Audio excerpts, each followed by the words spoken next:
So, yeah, it was fascinating when I met you. And what's it like being a cytogeneticist?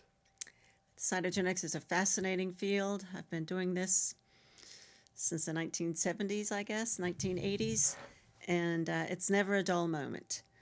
You know, cytogenetics, we analyze chromosomes, we look at the structure and the number of chromosomes, and I started off doing what you call constitutional cytogenetics. So that's looking at the chromosomes and looking at someone who, say, has intellectual deficits or abnormal physical features and trying to determine if this is due to a numerical or structural abnormality of the chromosomes and trying to give the families an answer.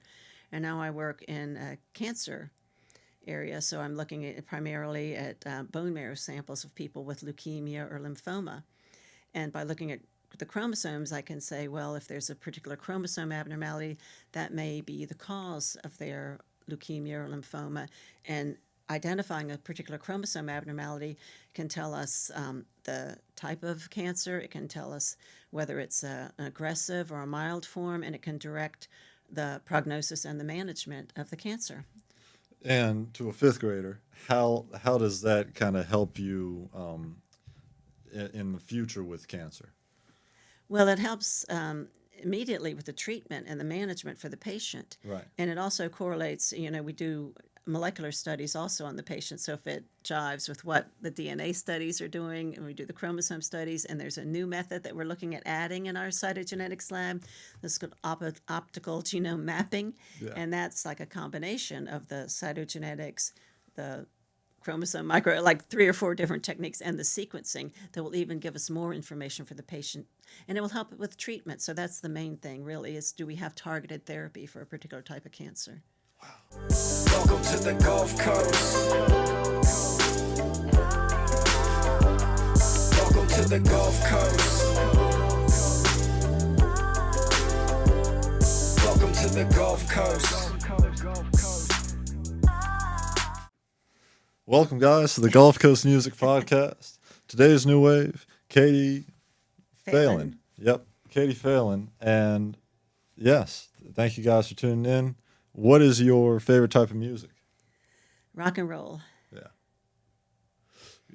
There you go. Good old rock and roll music. Yeah. Who's your go-to rock and roll?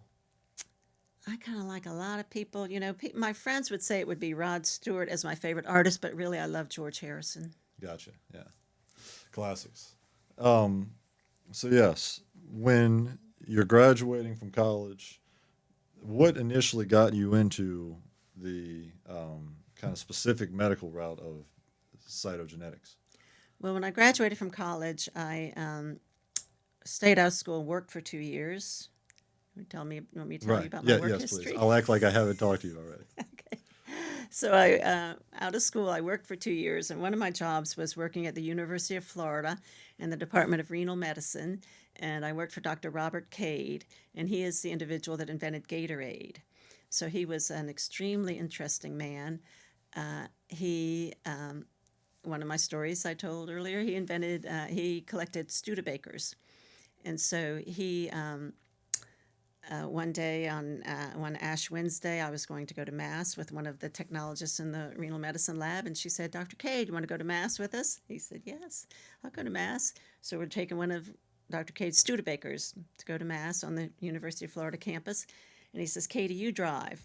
Okay, I'm driving the Studebaker. And we go to the little guardhouse to get on campus, and the guard stops me and says, "You can't come through here."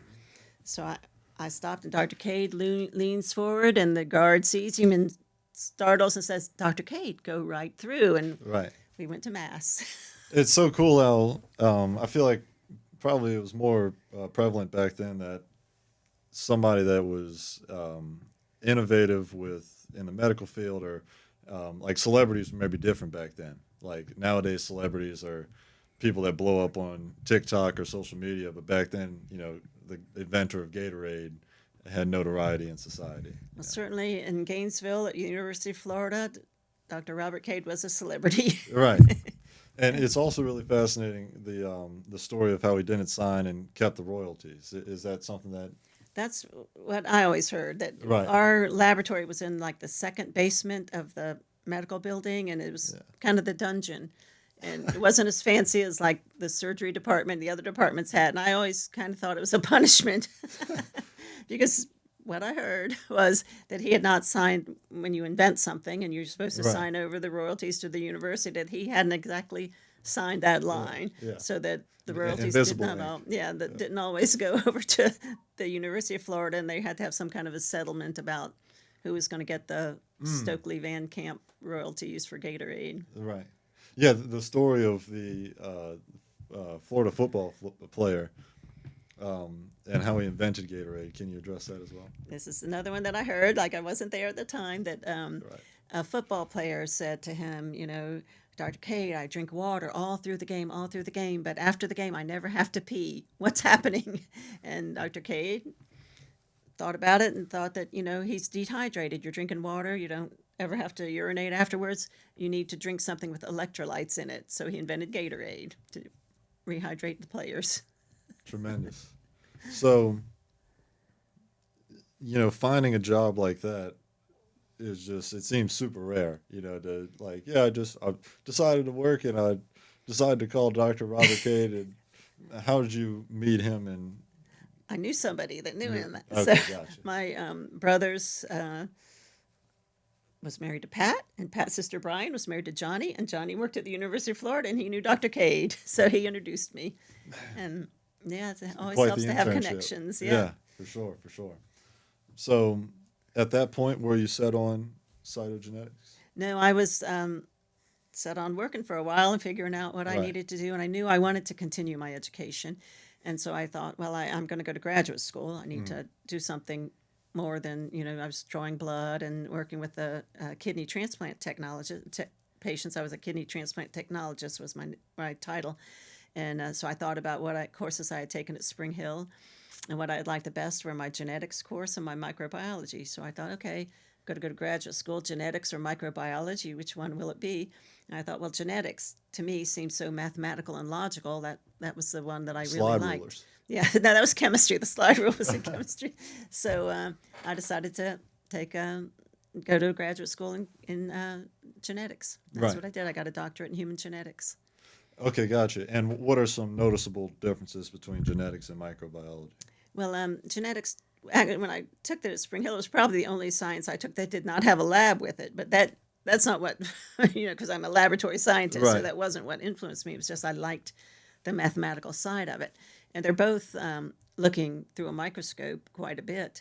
And microbiology, you're looking at, you know, infections, microbes, things like that. Genetics, we're looking more at development and hereditary and different Gotcha. structures. And genetics, I think, for me, is just a learning experience, and it's always changing. I don't keep up with what's happening in microbiology, but I don't think it's as Right. innovative as genetics has been over the years. So I think it was a wise choice for me. And I'd like to hear your opinion again on how AI might influence the interpretation of genetics in the future. Well, I think I was saying earlier that sometimes I'll do a Google search or something, and I'll get like an AI answer to what I'm searching for, but it isn't always very good, always correct. So I always verify what I do, Right. and I think there's a lot of learning left for AI. I don't trust it, but I'm old, so Sure. You got to get it from the source. yes. So the Phelan McDermott syndrome. Can you walk us through how you discovered that? Right. So fairly early in my career as a cytogeneticist, I was directing the lab at the Greenwood Genetics Center in South Carolina. And so we had clinical geneticists. I was a laboratory geneticist. They went to the hospital to see a newborn baby, and evaluate him. And he had poor muscle tone was his primary feature. He also had a blocked tear duct, which isn't particularly rare. And they were determining, do we need to do chromosome studies on this baby or not? Three of them didn't think he needed chromosomes. One of them, who was the director of the Greenwood Genetics Center, said, yes, let's do chromosomes. So they drew blood, sent it to the lab, and when we looked at the chromosomes, he was missing a tiny piece at the bottom of chromosome 22, the long arm, chromosome 22. the long arm, there was a small deletion, missing a piece. And so I reported it as a deletion of 22. And I looked in the literature because I'd never seen this before and hadn't seen any other cases of this. So we reported it at a scientific meeting that year, and then we decided we should study this more thoroughly. So we did biochemical studies. We had a biochemical lab there in Greenwood, and then I looked to do some molecular studies to try to characterize the size of the deletion. Was it on the mother's chromosome, the father's chromosome? So I needed a DNA person. So I contacted Dr. Heather McDermott in Alberta, Canada, because I knew she had published papers on chromosome 22. Do you remember how you contacted her? Called her. We didn't have internet. You had to either write somebody or call them on the phone. Sure, but like, how did you get her number? Online on her paper. Like when you publish a paper, it says Gotcha. Gotcha.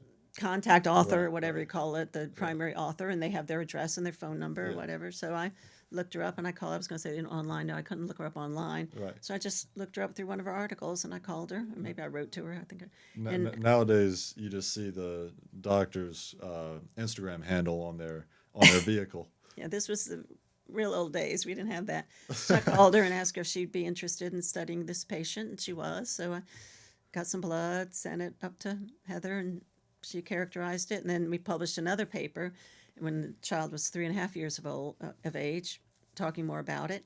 And then when parents would see this article when their children were diagnosed with a deletion, they would call me because I was the corresponding author, is what it's called, corresponding author. They would either write to me or call me, say, my child has this. What can you tell us? Because I'm now the expert.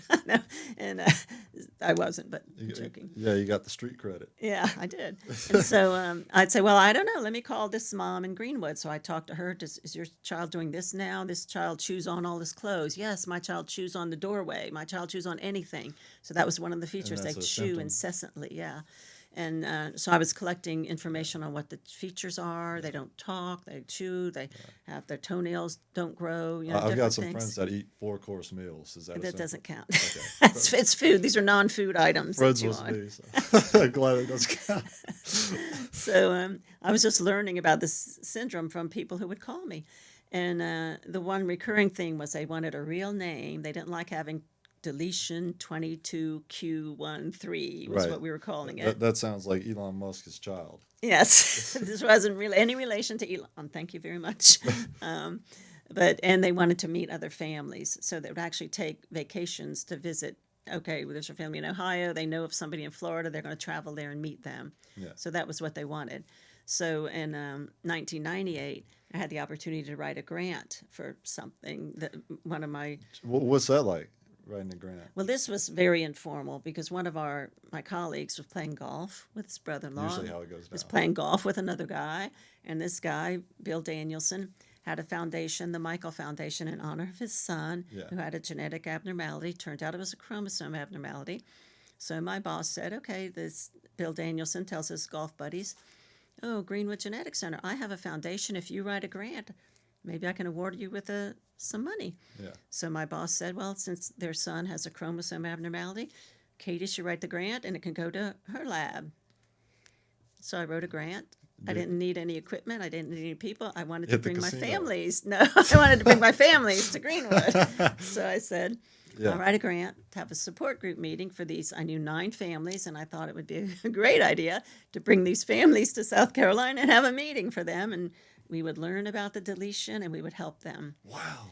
And so by the time I wrote the grant in January of 98, to the time we had the meeting in August of 98, I started out 9 families. By August, I knew of 23 families, and 20 of them came to South Carolina for our meeting. And these are just scattered throughout America, or There was Canada one as well? from the U.S., one from the U.K. that came, one from Canada, and the rest were the United States. Music feeds the soul, but food feeds the future. Right here on the Gulf Coast, thousands of families don't know where their next meal is coming from. Feeding the Gulf Coast is changing that tune one meal at a time. Imagine this. For every $1, you can provide up to 5 meals. That's like turning a quiet solo into a full-blown jam session of hope for someone in need. Let's turn the volume up on kindness and down on hunger. Visit feedingthegulfcoast.org to donate today, because together we can make sure no one goes hungry on or off the stage. Feeding the Gulf Coast, because every community deserves an encore. Whoa, whoa, whoa. Don't let the dogs out. The City of Mobile Animal Shelter has many loving pets ready for a nice home. Whether you're looking for a dog like Snoop or a cat like Doja, the City of Mobile Animal Shelter is where you can find your next friendly companion. They're located at 855 Owen Street, and you can stop by anytime between 10 a.m. to 4 p.m. We all need a little bow wow in our lives. Call 251-208-2800 because the City of Mobile Animal Shelter has you covered. That's 251-208-2800. Roof. At Roosters, we are committed to using quality, locally sourced ingredients as often as possible. That's why we partnered with Bayou Corps Farms to take their heirloom corn, locally grown in Bon Secours, and use it to create the corn flour for our new always fresh corn tortillas. Our other partner, Tortilleria E&H in Daphne, receives the Bayou Corps corn flour and uses it to make the tortillas. The heirloom corn tortillas then get delivered to Roosters, where they are used to make our signature tacos. The end result is freshness and flavor you can't get anywhere else. Roosters, for the love of food. So yeah, without an internet, it just kind of blows my mind, I guess, that people are able to still connect with somebody in Alabama or Florida, and have their child have a disease, and then find the person who invented the cure for it. It's We wrote letters and we included, like, I would say, if you're coming to the meeting, I've included a self addressed stamped envelope. Just mark off how many people are coming. Do you need babysitters? Do you need this? So the families could just check off if they wanted and send the postcard back to me. So we're Right. trying to make it easy. They mail them this, check it off, send it back. And would you prepare like a lecture for the guests? We had talks for them. We had speakers. We PowerPoint had, presentation, yep, whiteboard, we had everything. chalk on the board. Yeah. We had all sorts of speakers. It was a lot of fun. I guess this is more on like a physical, philosophical level, but does it? Do you ever feel like you are kind of on a different strata of knowledge, and it might be tough to connect with society because of that? No, No. I'm a regular person. Sure. I'm just, And yeah, I didn't mean it to sound like an ego thing. Just like with knowing what you know about science and stuff, that is a rare thing. no, I just, and when I think about the syndrome, I don't think about me. I think this is a syndrome. I'm just somebody who works here. Right. And the families actually, at our very first meeting, suggested naming it Phelan-McDermott syndrome, naming this disorder Yeah, Phelan-McDermott yeah. syndrome. Because we decided that the first time we were going to meet every 2 years. And we have met every 2 years, except during COVID. We couldn't meet. But otherwise, we meet every 2 years. And then, grown and grown and grown. But they wanted to name it at that meeting because they didn't want a number. They wanted, and I said, no, we've kind of, in genetics, we've gotten away from naming syndromes after people because it's not informative to have a person's name. That doesn't mean anything. But if you say deletion, my child has deletion 22q13, then It's also geneticists know this is what they have. They have a deletion of chromosome 22. I mean, the parents, after a while, they weren't buying that. They wanted a name. So we named right, it. right. Yeah. Phelan McDermott. That sounds cool. Yeah. Sorry, I forgot my question. So we have the Phelan-McDermott syndrome, PMS.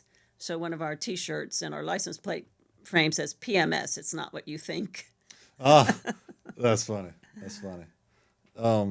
After discovering something like this, what keeps your motor going to discover more?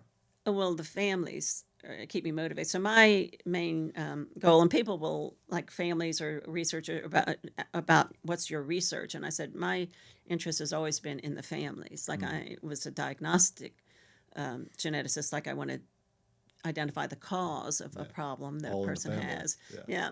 Or in somebody with cancer, I want to identify Yeah. what the issue is. But with the Phelan-McDermott syndrome, it's, how can I help you? How can I do something for you? And so if I find out this family's, my child was just diagnosed, but I'm not going to see the doctor for 6 months, or I don't know this, I don't know that, then I follow them on Facebook, and I'm going to say, email me. I need to talk. I need to get in touch with you, and I'll say, you can't get counseling for 6 months. We'll set a Zoom call, and I will talk to you. Like I'll do the Right. counseling because they can't wait 6 months. Yeah. Or they can't. They need This a isn't the fence 70s around their anymore. yard. Yeah, they need a fence around their yard because, and their homeowners association won't let them do it unless they get a letter from somebody. I'll write that letter for you. Oh, wow. So there's all sorts of things. I'm writing letters for people all the time that they can't get this or that, and they. No, just get in touch with me. I'll write a letter, and if you need another letter, I'll get somebody to write the other letter for you. Yeah. Like. The family construction company. Yeah, I'm going to fix that for you. I need some people, they have an adult child who's not toilet trained, and they need a room on the first floor of their house where they can lay their child down on a table to change them. But they can't do new construction on their house because they have some kind of rule in their homeowners association. So I have to write a letter, tell them, their homeowners association, that they need a bathroom where they can put a changing table for an adult in there. Right. I mean, isn't that ridiculous? It's probably a cool feeling though. Like I could write that letter. I mean, it's like, really? You're like the Oprah of medicine. I shouldn't have to. I have to write that letter, but I will do it. It's like, I'm happy to do that for you. When you were a student at Spring Hill, I guess we kind of touched on it earlier, but like it wasn't even on my radar to go into research. I just wanted to have a good time in college. Was that something that you were thinking about, or were you just trying to get? I knew I classes? was going beyond 4 years of college. Gotcha. So I knew that I was not going to stop with a 4-year degree. Yeah. And I actually applied to medical school. My father was a physician. My brother went to medical school, and I had applied to medical school. And I applied. I interviewed at South Alabama, and you asked me if being a woman was a hindrance to my career. Yeah. I got asked, one question I got asked was, had I ever considered going into modeling? Right, because they Because I was tall and I was about 30 pounds thinner than I am now. Yeah. I was very tall and thin. Had I ever considered, I said, did you ask all your male applicants that question? So they didn't like me and I didn't like them. And then, of course, they asked me the traditional, Right. what about nursing? yeah. And I was like, I've had it with you boys. I was really done with them. It's not the worst backhanded compliment. Yeah. But it was like, No, Really? yeah, for sure. you asking the guys that too? Right. Right. What other points along the way were hindrances because of your genetics? Well, I think, a salary was another issue. Right. Being a female, I had male colleagues that were less experienced that would hired at a higher salary than me, and I had to approach that. And then I told you earlier, things that I was told I couldn't be recognized for this because I was too young. Like I had written something, and I got a call that, oh, you wrote that, but yeah, you're not famous enough, or you're not well known Right. enough, or something. So we'd like to put a co-author on that. Yeah. And recognize the two of you because they know his name more than we know your name. Okay, so I wrote it, Right. and it's worth publishing, and you want this to be the guideline, but you don't want it to be under my name. You want his name on it because he's more well known than I. I was like, fine, do it. Yeah. And I got a phone message. It was a training manual for genetics, for cytogenetics, and I wrote it. But you're not. And I got a message. Well, Katie, you wrote this, but this and that. So it was a phone message that I heard. So I just called the guy back, and I got his voicemail. I left him a voicemail. Fine, do it. I was like, sometimes you get tired of fighting. It's Yeah. like it doesn't. Well, matter to you me. walked so a lot of people could run. Yeah, it's like- Nowadays the age limit is decreased for everything. It seems. Yeah, So. so I was like, whatever you want to do, do it. So then he calls me back. Oh, Katie, thank you. I was afraid you'd be mad. And I was like, it takes a lot more than you to make me mad, honey. It's like, Yeah. What were some of your favorite memories from Spring Hill? oh, the friendships are Yeah. the best, the friendships. But some of the faculty members, like Dr. McNamara, was the best in the biology department. There you go. He was my favorite Right. teacher because you could talk to him about anything, not just the science, but just something that's bothering you or something Right. that's happy that happened to you. Yeah. Anything. He Th- was, those his are the door was best types of always teachers. open. And then some of the Jesuits, Father Lambert in the chemistry department, was a great guy, also great instructor and great person. And Father McFarland in philosophy. I loved him. I took, I think he taught 3 philosophy. We had to take 4 semesters of philosophy and 4 theology. Right. I don't know what y'all do now. 4 and Something 4. like that. Yeah. So I took 3 of my were from him. I'd Right. taken somebody else first, and then I discovered Father McFarland. So my next 3 were Father McFarland. Yeah, he was great. Yeah, I think the faculty and just I was in a sorority. I loved that. The fellowship, the parties. For sure. Yeah, it's how are you guys learning in classes? Like, nowadays it's you get on computers or it's just different. Were you guys I don't know. Slide presentations. Either the faculty lectured or there were like the 2x2 slides, not PowerPoints, just 2x2 slides. Right, right. Was it the I remember in elementary school they had a like to get it on the Carousel projectors. exactly. Yes. And they would kind of move the papers all over on top. Or the overheads, or Yeah. depending on who it was and what they were teaching. Oh yeah, it's about dark ages. Well, were students cheating back then on tests? Was that a thing? Oh, I I had a guy that used to cheat on me in French. I don't know if anybody else cheated, but I know that he sat behind me. So we took this French class, Father Lambeau, Père Right. Lambeau, and you get like a paperback, and you're supposed to translate this French novel, and everybody just wrote the French translation above, the English words above the French words. So you just kind of read that. If you had the book that somebody used the year before, you already had the Sounds translation in it. difficult. Yeah. So you just read that off, and you needed your second semester of your foreign language to graduate. So if you took your first and second semester of French, but you needed a second semester, and I didn't take French until my last semester senior year, so I needed the second semester. That's a lot of pressure. Eh. A lot of pressure. Yeah, maybe. So I took it, second semester French. I had to pass it, and so this guy, a friend of mine, he never studied anything, but he always wanted to cheat off me. So I had to always move over. So I think he did graduate eventually. He had to Yeah. use on the 6-year plan. So I guess I helped him. That's good. That's good. Yeah, I think that's all I can think of. I really appreciate your wisdom. It gives me something to look forward to because it's admirable that you're so quick witted, and I'd like to be like that as I grow older as well. So I think if you enjoy what you do and you just keep at it, it's fun. Life is fun, Right. full of challenges and full of rewards. right. What type of advice would you give to somebody in their 20s? I'd say pick a career that you enjoy. There's so many out there nowadays. It's and a lot of the ones that you enjoy don't make money. Is money the most important thing? That's a good point. You got to live, you got to pay your bills, but what else do you need? Happiness is more important than anything. I always tell my kids, when I pray for you to be happy. I don't pray for you to be rich. I don't pray for anything. I just pray for you to be happy. That's it. Happiness. Are there other things in genetics besides the chromosomes, as we were talking about, that are kind of relay into happiness or other features of human development that you've studied? In genetics? Right. I don't know if it's probably a stupid question. Well, a lot of things in the field of genetics. Like I enjoy embryology, like just development in general. That's Right. not genetic. Everything is genetics. It doesn't all start with genes. Right? Yeah. We wouldn't be here if we didn't have the instructions Yeah, and to everything develop evolves. and grow Yeah. and function and everything. But I like embryology. I like clinical genetics. So I'm not a clinician per se. So it's kind of unusual. People have said many times that they think this is cool, that there's a genetic disease that's named after 2 women. Like, well, that's not so rare anymore. Maybe it was when this was first named, but I think it's more unusual that it's named after 2 laboratory geneticists and not 2 medical geneticists. Right? Heather and I are both laboratory people. We're not the people that go out and examine the kids and make the Gotcha. diagnosis. Although Gotcha.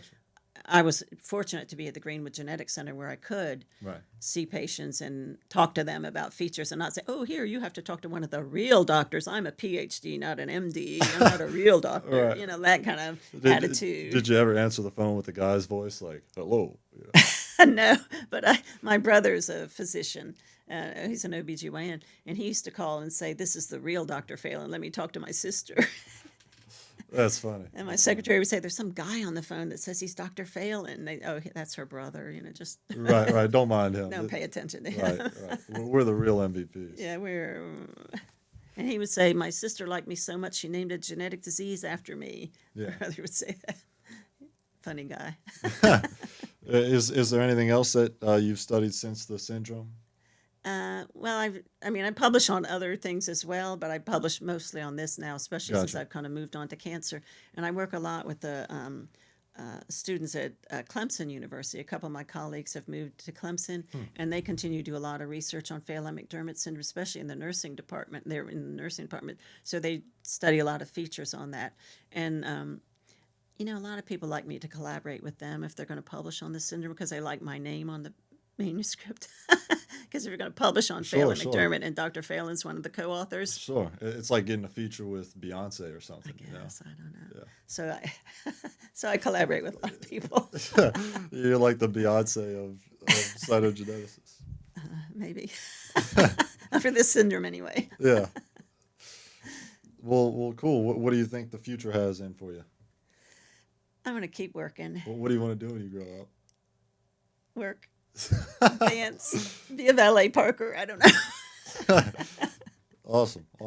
Well, yeah, it's tremendous that you did this. I really appreciate you for being so game to come over here and do the podcast. And I hope you have a great rest of your homecoming parents weekend Thank you. adventures. Thank you for letting me talk about my favorite topic. Yes, absolutely. It was great to learn something. Thank you. Yes. Enjoyed it.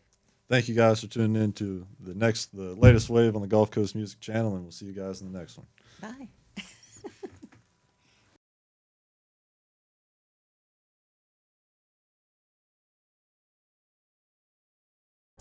Welcome to the Gulf Coast. Welcome to the Gulf Coast. Welcome to the Gulf Coast.